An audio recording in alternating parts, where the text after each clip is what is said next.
Bueno, realmente gracias a todos. Gracias por aguantar mis pláticas, mis bromas, etcétera. Y espero que todo lo que se esté virtiendo aquí sea en beneficio y de utilidad para todos los presentes. Muy bien. Empecemos por la definición. Es la segunda vez este año, si no mal recuerdo, que tengo que tocar este tema en este foro. ¿De qué es una sedación?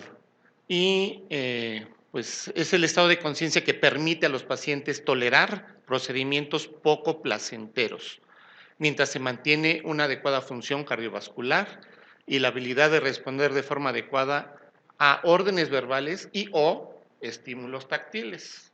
No siempre van a responder a órdenes verbales, ¿verdad? Pero esto nos está hablando que su estado de alerta está deprimido, podríamos decir en cierta forma, pero todavía con respuesta hacia el medio ambiente. Y pues, ¿cuáles son las indicaciones para este tipo de procedimientos? Bueno, pues hay procedimientos diagnósticos, como están los de endoscopía, por ejemplo, resonancias, tomografías, procedimientos terapéuticos de invasión mínima, mismas endoscopías, terapia intensiva, en odontología, también es un sitio donde tenemos que frecuentemente presentarnos para ayudar a sedar a los pacientes y puedan hacerle los procedimientos que se requieran. Y se va a clasificar la sedación, bueno, pues por objetivos, como una sedación primaria, como sería el caso cuando se va a hacer una sedación para un procedimiento o una sedación secundaria, en la que es porque se le va a hacer otro procedimiento y se requiere que se cede al paciente. Además, por temporalidad hay una sedación intermitente, podemos sedar al paciente y mantenerlo en los diferentes estadios de la sedación, que incluye el despertar, desde el despierto totalmente hasta el casi anestesia general en las diferentes fases, una sedación continua o en esto que cada vez es más frecuente, una sedación terminal en los pacientes que se requieren por su patología de base, que cada vez es más solicitado cuando se ha encontrado que ya no hay más beneficios y entonces nos solicitan sedar al paciente. Obviamente, también existen otras clasificaciones por sus efectos: secuencial, dinámica, analgesia, sedación, por intensidad, que puede ser superficial o profunda. Y la primera publicación que tenemos nosotros, en esta ocasión me pidieron que hablara yo de sedación, pero con un enfoque principalmente al propofol. Ese fue el enfoque principal que me pidieron. Y encontramos la primera publicación de propofol, 1977. Esta es su fórmula química, su peso molecular. Es una sustancia poco soluble en agua, motivo por el cual se realiza una emulsión lipídica con fosfátidos de huevo y glicerol, una concentración al 1 o 2%, y se debe de almacenar entre 2 grados centígrados y 25 grados centígrados. No forzosamente se tiene que refrigerar, pero sí tiene que estar en un medio no muy caluroso. ¿Sí? Hay diferentes presentaciones, hay ámpulas, hay jeringas inyectables, hay frascos ámpulas de 50 mililitros, 100, 20, etcétera. Hay diferentes presentaciones. Su forma de administración, endovenosa.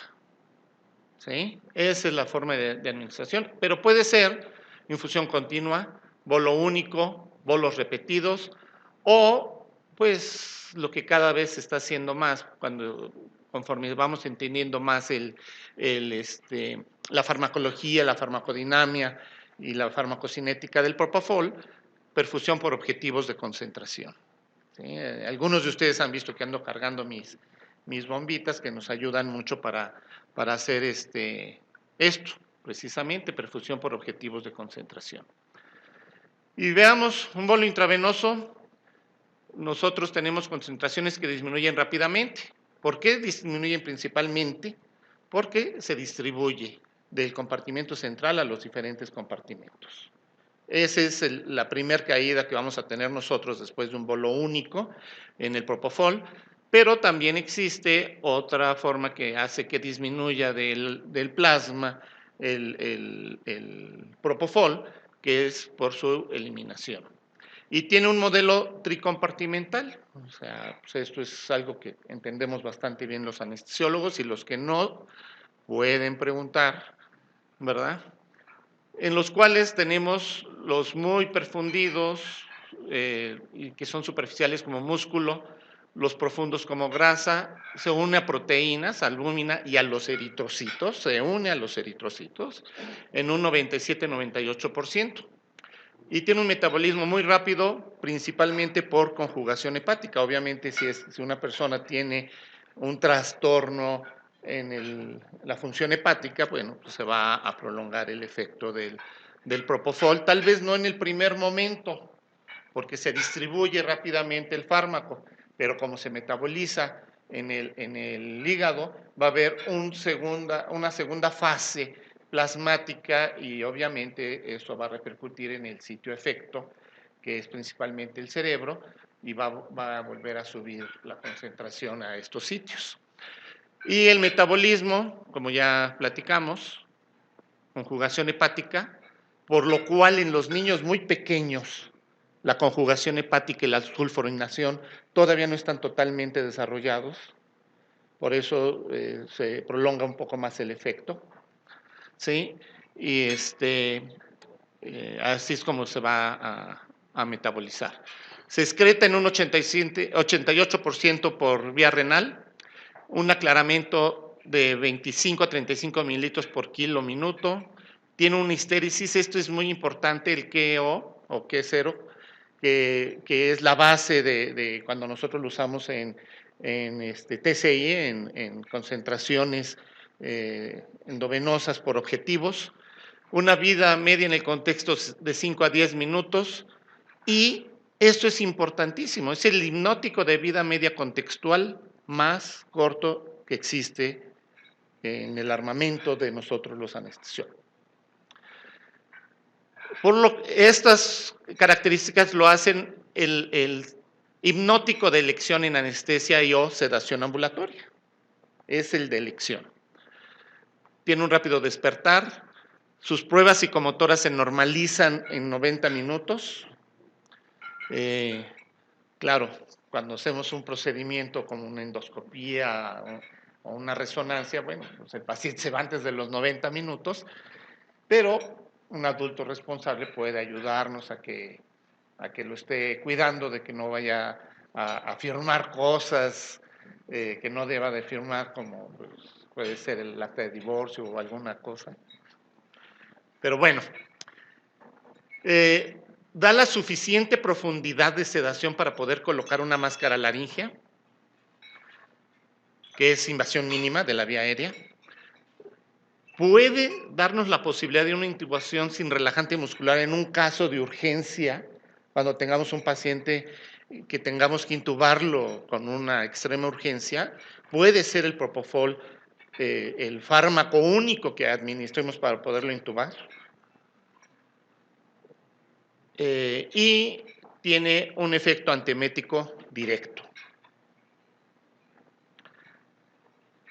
Cuando vamos a manejarlo por objetivos de concentración plasmática, para sedación, nosotros debemos de buscar una concentración plasmática de 0.8 a 2 microgramos por mililitro.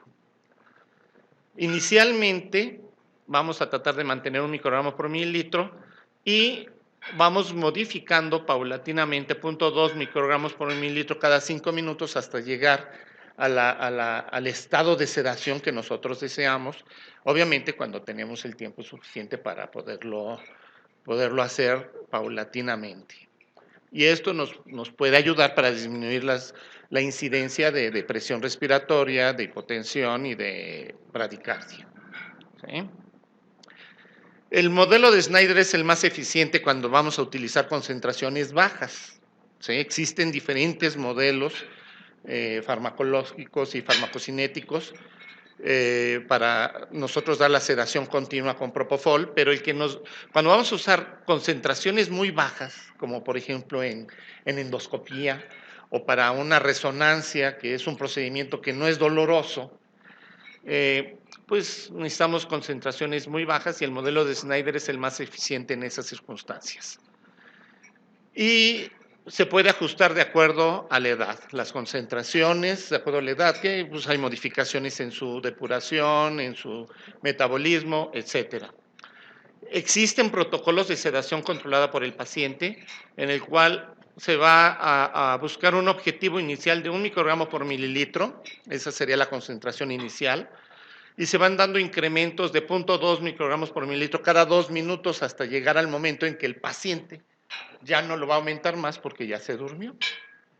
¿Sí? Entonces, estos protocolos se están haciendo en algunos sitios y tiene esa ventaja. Obviamente, siempre con vigilancia. ¿Sí? Que se esté dando el paciente la sedación no quiere decir que él también se va a dar la vigilancia, ¿no? Y habitualmente esto se logra con una concentración máxima para sedación de 3 microgramos por mililitro. A partir de los 4 microgramos por mililitro ya podemos hablar tal vez de una anestesia, de una hipnosis ya lo suficientemente profundo como anestesia en el cual ya el tono de en vía aérea superior de la laringe y todo esto ya es más, se pierde el tono muscular y ya la respiración se empieza a comprometer. Obviamente es difícil que el mismo paciente obtenga esta concentración y tiene una ventana terapéutica muy estrecha, o sea, en sedación la ventana terapéutica es mucho más amplia que en anestesia endovenosa. Cuando vamos a dar una TIVA, nuestra ventana terapéutica es muy estrecha. ¿Qué otros fármacos se utilizan para dar sedación fuera de quirófano? Los más utilizados de todos son el midazolam y el propofol. De hecho, en Estados Unidos posiblemente el midazolam es el fármaco número 1 para sedación fuera de quirófano que la acostumbran a aplicar. Por ejemplo, en endoscopía los mismos gastros, endoscopistas, ellos son los que van aplicando la sedación con midazolam hasta que tienen la pérdida de conciencia y luego le hacen el procedimiento. Obviamente, eso no es lo más utilizado en México y tal vez por eso tenemos un margen de seguridad mayor en los pacientes de sedación para endoscopías de tubo digestivo que en Estados Unidos. Realmente los reportes de cuestiones fatales son mucho menores en México que en Estados Unidos, pues porque por lo menos hay alguien que está vigilando al paciente, ¿no? Entonces, este es el esquema sugerido, de 0.2 a 0.7 miligramos por kilo, tiene un periodo refractario de 3 a 10 minutos, nos va a dar concentraciones poco estables, en los adultos mayores tenemos que disminuir, primero pues, su volumen de distribución es diferente, su metabolismo va disminuyendo, no tienen la misma reserva cardíaca ni pulmonar, más todas las comorbilidades que puedan tener. Se incrementa el riesgo de depresión cuando se utilizan algunos otros fármacos como benzodiazepinas u opioides. Eso nos aumenta la incidencia de depresión respiratoria principalmente. Podemos usarlo a dosis subhipnóticas, las concentraciones sanguíneas por objetivo en TCI, y esto nos permite un mejor ajuste. Entonces, inicialmente nosotros vamos a mantener 1.2 microgramos por mililitro y tenemos una sedación consciente que a veces nosotros le hemos obtenido en algunos procedimientos de endoscopía, por ejemplo. O en algunos procedimientos en resonancia también podemos tener que el paciente está tranquilo, está dormido y si no le hablamos, lo tocamos o algo, el paciente se mantiene con sedación. Obviamente hay una gran variabilidad por la edad, hay una gran interacción con otros fármacos, sobre todo benzodiazepinas, butirofenonas, que habían caído mucho en desuso, pero nuevamente se están empezando a utilizar, sobre todo el haloperidol, con los opioides, con los agonistas alfa, etcétera. Todos estos pueden hacernos una sinergia o potencializar el efecto hipnótico del propofol. Es nos da una gran estabilidad hemodinámica. En pediatría se puede utilizar en sedación para cirugía mayor, o sea, el paciente lo podemos tener bloqueado y sedado, ¿sí? Y vamos a tener nosotros al paciente que va a tener una ventilación espontánea. En adultos la concentración diana o el objetivo es de 3 a 5 microgramos por mililitro para sedación. En niños, como su volumen de distribución es mayor, la concentración que necesitamos a nivel plasmático es mayor. Entonces necesitamos de 6 a 8 microgramos por mililitro de concentración para mantener la sedación. Esto no incluye los recién nacidos y lactantes menores, ¿sí? De 2 años en adelante. Existen diferentes modelos farmacocinéticos que están basados principalmente en el peso. Tenemos Marsh, Kataria, Goreski, Fiset, pero estos dos modelos, por ejemplo, nos dan una gran variabilidad en niños menores de 1 año. Entonces, por eso no se utilizan mucho esos modelos farmacocinéticos. El despertar, la apertura espontánea de los ojos en los adultos, sobre todo menores de 60 años, algunos de los presentes todavía entran en ese grupo etario, se obtiene entre 1 y 1.5 microgramos por mililitro de concentración plasmática. En los niños, si no están medicados, vamos a obtener la apertura ocular espontánea con 0.86 microgramos por mililitro. ¿Sí? O sea, concentraciones todavía más bajas que los adultos. Y si están premedicados, sí necesitamos tener todavía concentraciones más bajas del propofol para que el niño tenga la apertura espontánea de los ojos. Pues acuérdense que a veces los medicamos con benzodiazepinas o alguna otra cosa, clonidina, dexmedetomidina, sobre todo a veces los medicamos antes de hacer los procedimientos para disminuir la ansiedad, el estrés y que sean más manejables los niños. El decremento de las concentraciones medias sensibles al contexto. Si suspendemos nosotros la infusión cuando tenemos 4.9 microgramos mililitros en niños, en 40 minutos hay apertura espontánea de los ojos. ¿Sí? Se recomienda TCI para mayores de 2 años. En menores de 2 años, pues realmente es difícil poder manejar el TCI. No sé, ¿tú qué opinas, Carlos? ¿Estás de acuerdo en eso? Ok. Tiene acción de leve a moderada en la modulación a la respuesta adrenérgica y esteroidea al estrés. O sea, sí nos va a disminuir la respuesta adrenérgica y la respuesta adrenal. La clonidina y la dexmedetomidina bloquean la respuesta adrenérgica. Esta la disminuye, pero estos otros dos que también se utilizan para sedar la bloquean. Y eso nos puede dar una diferencia en la respuesta cardiovascular. Sus efectos en el sistema nervioso central interactúa con el GABA. 2.5 miligramos por kilo nos da un efecto en 20 segundos y su duración aproximada de este bolo único a 2.5 es de entre 5 y 10 minutos. Es 2 veces más potente que el tiopental. 2 veces más potente. Y tiene mayor amnesia que el mismo tiopental. Sin embargo, su amnesia es menor que las benzodiazepinas, pero despierta mucho más rápido que con las benzodiazepinas. Y existe, por esto, un riesgo de memoria implícita. Su efecto analgésico no se ha podido demostrar. Entonces, los que dicen que se hace un procedimiento que porque tiene analgesia, pues bueno, lo que pasa es que la profundidad es tal de la hipnosis que no hay una respuesta, o puede ser porque está abatida la respuesta adrenérgica, pero no se ha podido demostrar su efecto analgésico. Sobre la circulación cerebral también tenemos diferentes efectos. In vitro es un vasodilatador, sin embargo en el paciente in vivo es un vasoconstrictor.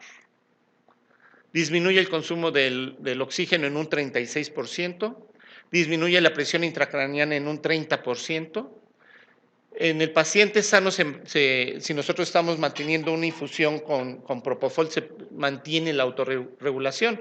Sin embargo, ya en el paciente que tiene una lesión isquémica o hemorrágica, esta regulación ya no se puede predecir con la misma exactitud. Y los resultados contradictorios cuando hay una isquemia focal. Hablando cerebro. Los efectos electrofisiológicos en el electroencefalograma, los potenciales, o sea, en el electroencefalograma y potenciales, depende de la concentración. Mientras más concentración plasmática tenemos de propofol, más depresión va a haber en el electroencefalograma y en los potenciales evocados. Si tenemos una sedación superficial, no va a ser tan importante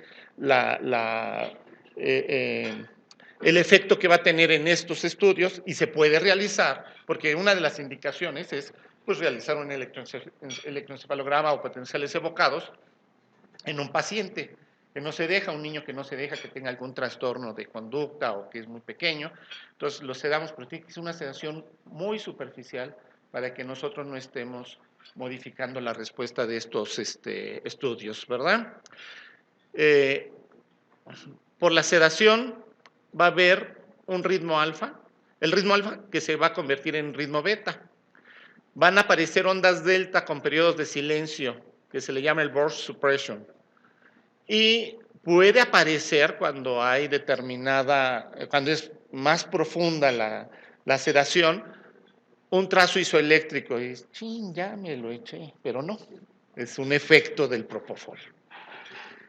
Es muy útil en status epilépticos, en adultos, y lo he visto también en algunos niños. Es muy útil cuando el paciente llega convulsionando.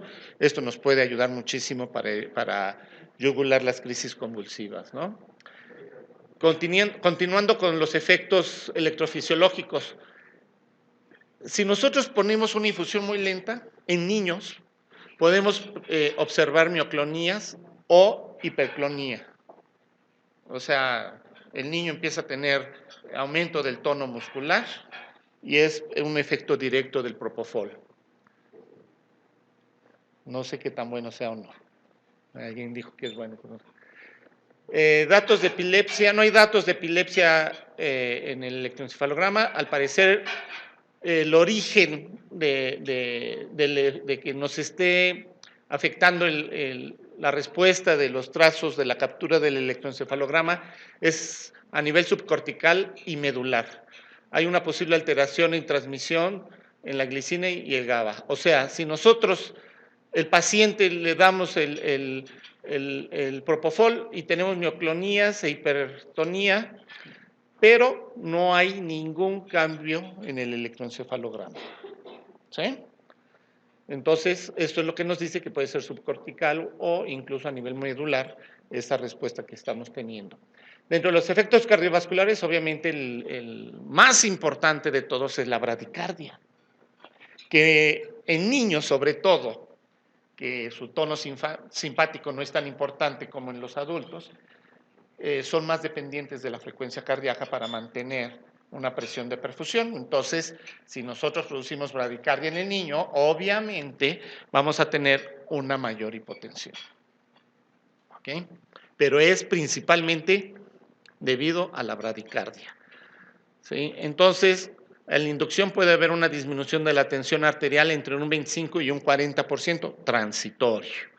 Disminuye el gasto cardíaco, disminuye el volumen de eyección y las resistencias vasculares periféricas. Cuando nosotros estamos dando sedaciones para cateterismos o un paciente cardiópata y nos dicen no le des nada que deprime el miocardio, bueno, pues entonces le doy la bendición porque todos los anestésicos sí van a deprimir la función del miocardio en menor o mayor grado. ¿Qué otros efectos tenemos cardiovasculares importantes? Tenemos simpaticolisis y esto nos va a disminuir el consumo de oxígeno. Puede haber vasodilatación secundario a esto, arterial, sistémica y pulmonar, incremento de la elasticidad y resistencia aórtica, nos va a disminuir la precarga. Aún hay quienes siguen debatiendo este mecanismo, pero Todos los estudios que se han hecho parece ser que se dirigen hacia ese punto, ¿no? Desde el punto de vista respiratorio, ¿qué efectos tenemos? Bueno, es depresor respiratorio, sí deprime, menos que otros, pero también deprime la ventilación. Por arriba de 1 microgramo de concentración por mililitro va a haber depresión respiratoria, va a disminuir la frecuencia respiratoria, va a disminuir el volumen corriente, sobre todo la respiración abdominal, y si nosotros recordamos, los niños tienen una mayor respiración abdominal que los adultos. ¿Sí? Entonces, obviamente va a repercutir más en la respiración en los niños que en los adultos. Disminuye la respuesta ventilatoria a la hipoxia y disminuye también la respuesta al CO2. ¿Sí? Mantiene la vasoconstricción pulmonar por hipoxia, sí se mantiene.